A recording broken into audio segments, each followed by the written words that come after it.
People pleasing seems harmless. It seems like this idea of what's wrong with it? Why make a big deal of it? It doesn't hurt anybody.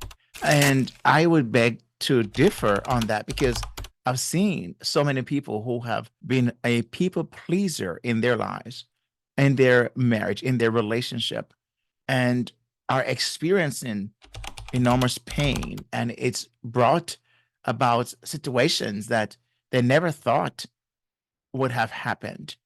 And so people pleasing in your marriage, it's like that silent thief that robs your relationship of some of the things it truly needs, right? It robs your partner. It robs your relationship of authenticity. It robs your partner and your relationship of you, the true experience of you, because the real you is not showing up. Because when you're people pleasing, it's really an effort to protect or an effort to avoid certain things. And that's what we're going to unpack in this video. By the way, I'm Kingsley Grant. And if you're new to this channel, let me say thank you for being here. And I want to encourage you to share this video as you're watching this. And if there are anything that you come across, then you may want to just comment below. One of the things I'm focused on is really helping couples to truly experience a deeper connection, more intimacy in their relationship through managing or navigating difficult conversations and not avoiding, like a people pleaser would, having to enter a space that may require some uncomfortable interactions, may require you to step into a space where you truly feel in sync, in alignment with yourself. Because a people pleaser is not going to be in alignment with his or herself. It's impossible because you're doing things that you would not normally do, or you're doing it for to keep the peace, right? You're doing it because you want to make certain that you don't um interrupt whatever is happening in the relationship. And I understand. I think it's understandable.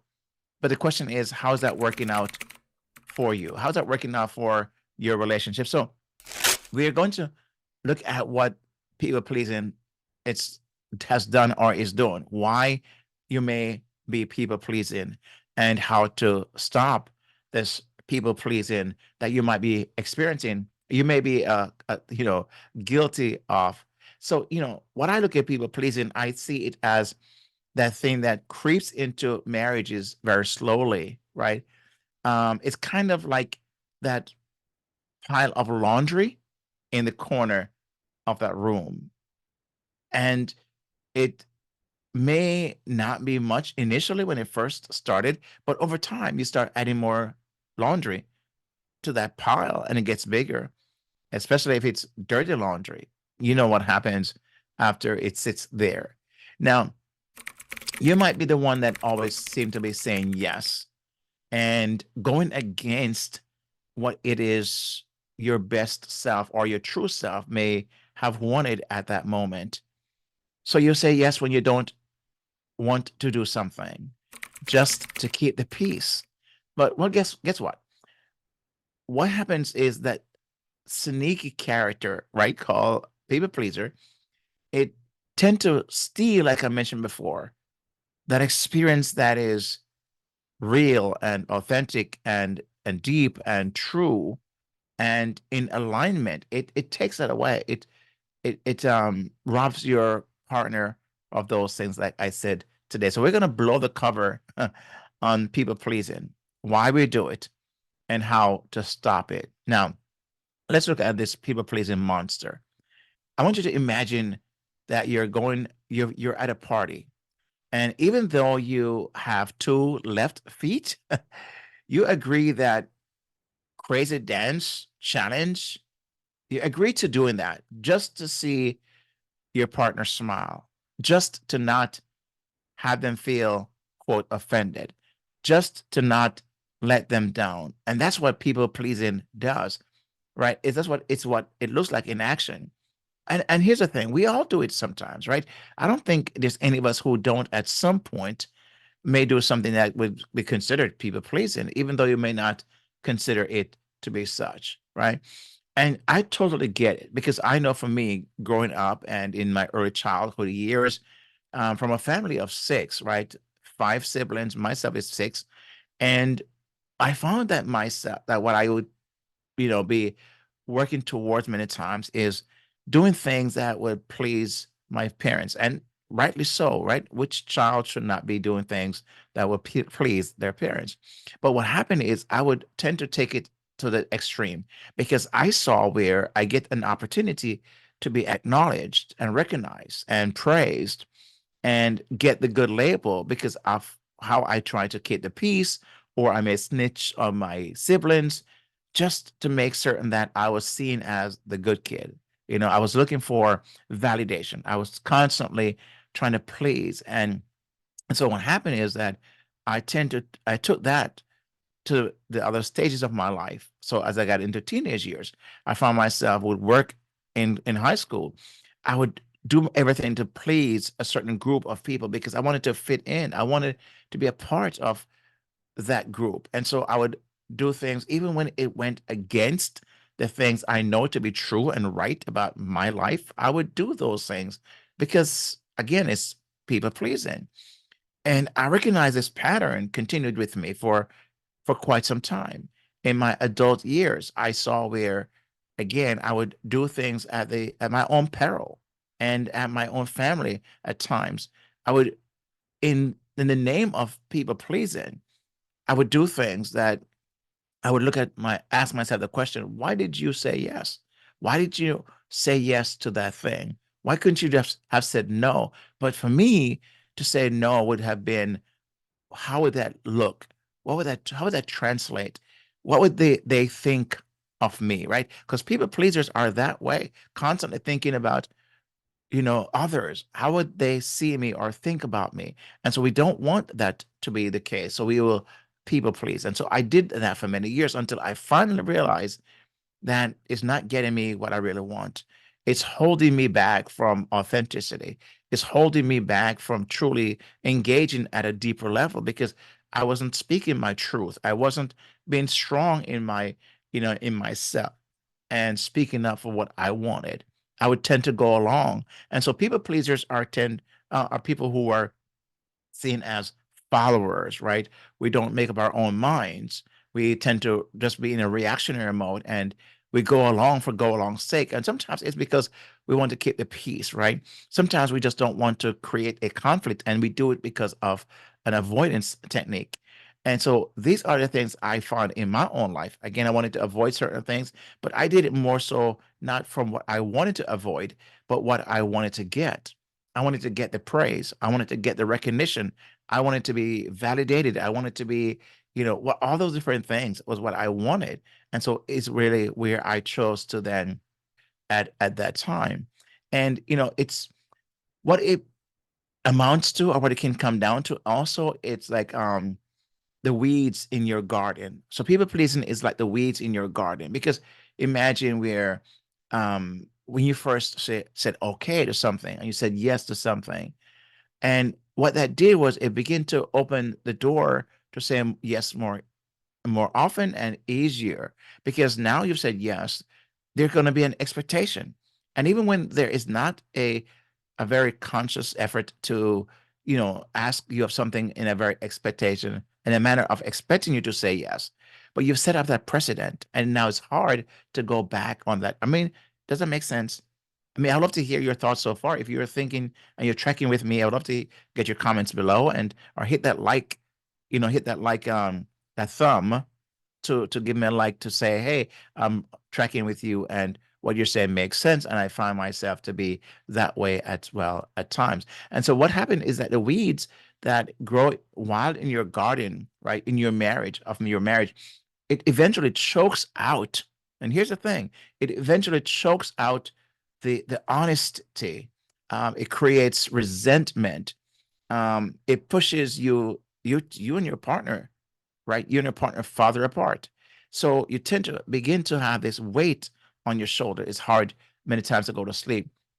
So I think it's, I want you to think of it this way as watering a plastic flower, right? A fake plant. It looks green, it looks good, it looks pretty, but there's no real connection there. There's no growth taking place. It's not going to happen. There's no growth is going to happen because you keep on pouring water on a fake plant.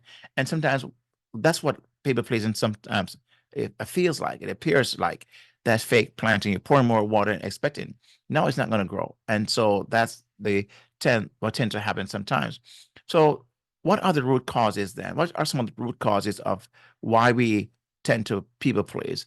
Um, we bend over backwards to please others, even when it hurts us, like I mentioned about me at my own peril. So often it's because we're scared someone won't like us. Maybe we're scared our partner won't like us, or they may turn away from us, or they may distance themselves from us, or they may um, you know, it may be because we want their approval, we want their validation, like I mentioned about me. But we forget that true love comes from being ourselves. And when you're being a people pleaser, it's impossible to be your true self because you're doing something to fit in the moment. You're doing something that to please someone else at that moment. And you're trying to, again, like I mentioned, avoid certain things, but also to gain something. There's something in it for you as well.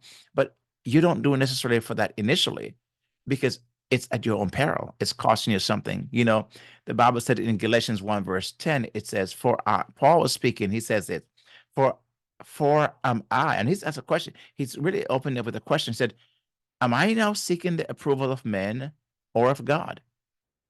Or am I trying to please men? If I were still trying to please man, I would not be a servant of Christ. So Paul said he made a decision to follow Christ, but he knew that he could not truly follow Christ in an authentic manner, in a deep manner, in the way he ought to, if he was going to worry about what people may say about him. He could not be in a deep relationship with God if he's going to be concerned. And that's what happens when we are in this people pleasing mode. It's not easy to be in a deep relationship with our partner. I mean, it's impossible, really, because we're going to be tiptoeing. We're going to be walking on eggshell many times, and we're not being true to ourselves. And we're going to feel the weight of that. We're going to feel the weight of that because we're not being open to who we are. Brené Brown, she mentioned this, that about authenticity, because that's what happens when we don't truly express ourselves and we are trying to please people. She said authenticity is a daily practice of letting go of who we are. I'm sorry, letting go of who we think we are supposed to be and embracing who we are, right? Letting go of who we think we're supposed to be and embracing who we are. And so by being yourself, that's the key. That's the key to begin to break this people pleasing idea or behavior. It's about ditching the people pleasing act and expressing your true feelings and needs openly. Now, I know it's not as easy as it sounds. I get it. But this is where you're going to have to make a decision to do something very small and start with a small no in a relationship context of wherever that might look like. Tell yourself you can say no and realize you survived. You did not die, right? So to break free from this people pleasing trap, here's some things I want to suggest you do. Set boundaries. It's okay to say no sometimes. Yes, you won't die from it. Take care of yourself. Recharge your own batteries so you can be your best self. Talk openly and honestly with your partner about how you're feeling, because communication is key. Trust the process. Trust your partner is wanting to know you and wanting to see you as yourself, as authentic as that could look, because he or she will benefit from that. So maybe you might want to then also try just getting a no for something. Ask for something that someone may say no to you. And excuse me, maybe it's a family member, and just be okay with that. Realize you did not die again and just see what happens, right? So I'm going to challenge yourself to say no to something small. Remember, it's like a muscle, and the more you use it, the stronger you'll become. So as you see people pleasing, it may seem on the outside to be a very there's no harm in it. It's very harmless. But as you've heard, there's some harm to self, harm to your partner, and harm to your relationship. And therefore, that needs to go away. It needs to be changed. So remember that people pleasing can silently chip away at real love, real connection in your marriage, right? But the good news, you may have heard as you listen to this video, it's never too late to fight back. It's never too late to push back. So I want you to begin to embrace your authenticity, embrace your real self, nurture open communication. Begin to have this open communication with your spouse and watch your love grow. Watch your love grow. I'm even stronger than ever. Because remember, my friend, the greatest love story starts with loving yourself. I love what Jesus says. He was asked this question. He said about the greatest commandment. And he said, the greatest commandment is this: love the Lord your God with all your heart, soul, and mind, and love your neighbor. And here's a part: as yourself. Love your neighbor as yourself. He does mention in there the need to love yourself, because it's from that place of loving yourself that everything else flows, right? So when you're able to love yourself and be confident in who you are, then people pleasing can be something you can get away get pushed aside much easier, as you're hearing. And so I would love to hear your thoughts on this idea. What have people pleasing done for you? What has it gotten you, or how is it hurting you? Those are some questions I want you to wrestle with and answer. And I'd love to hear below the answer to those questions. So how have people pleasing served you, helped you, or how is it hurting you? That is a question that you want to wrestle with and wrestle to the ground. And I'd love for you to hear your comment about what the answer would be to that question. And again, that is where I think people pleasing then could be the thing that truly hurts your relationship, hurts you, hurts your partner, robs you of that deeper connection. And so it's why I say it's a silent killer, or the silent thief of true love. So let's begin to ditch people pleasing so you may embrace deeper relationship, deeper connection with your partner starting today. And watch this video right here, and I'll talk to you. I'd love to see you next time right here on this channel. Okay. God bless as you watch this video right here.